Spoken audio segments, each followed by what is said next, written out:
how do we Well, fix this? I mean, I don't see how you do it. I don't see how you fix it without a wholesale replacement of a whole bunch of personnel. Because, like we said, the commanding officer gets to tell his unit how they're going to do PT. There's no Army, Navy, Air Force, Marine standard for PT. There are only these tests. But the way it's accomplished is up to the commanding officer. And if he likes to run, guess what we're going to do today? So what do you yeah. do? Well, I'm not optimistic at all, but if I had my way, I've heard your suggestion on how the military fitness test should go, and that is, I can't remember your exact numbers, but you've got a deadlift, I think a 2 times body weight deadlift. You've got a 70% body weight press. I don't think you left out squats, and then the only running you've got 12 chin ups to Mm-hmm. make sure the guy can actually move his ass. And then the only running is I think you said 400 meters, like a quarter-mile lap, Yeah, it and might have like been about a that. minute and a Might have been half. 200. I can't remember what I said, but it was not a. It wasn't a mile. Right. And that when I heard you say that, that is exactly how it should be. That all totally makes sense.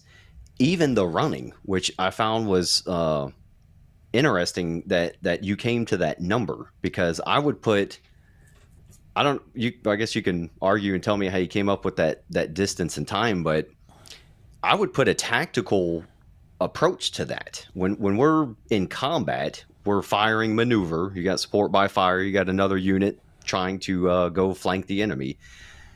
That 400 meters or quarter mile, that's almost going to be the max distance you will have to run if Yeah, you're that flanking element. So being able to cover that in a decent amount of time without dying is actually a damn good test. It makes a lot more sense than a 3 or 2 mile run in shorts and tennis shoes. yes, And it's also something that it actually fits. It has a practical application to it.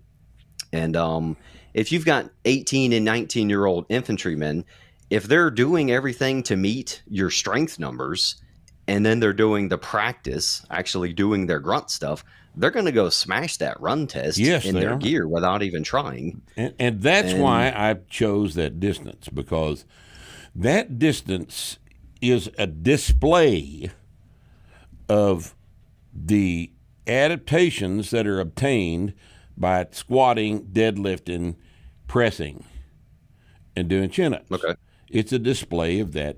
And you know, if if I had a date set for that PT test, I'd probably have my guys at about 2 weeks out. I'd probably have them run 400 meters twice, and that's all. yeah, I'd have them do it your twice your so they could sort approach, their feet out. So if there right? was any clumsiness, they'd know what their feet had to do during that test. But twice is all.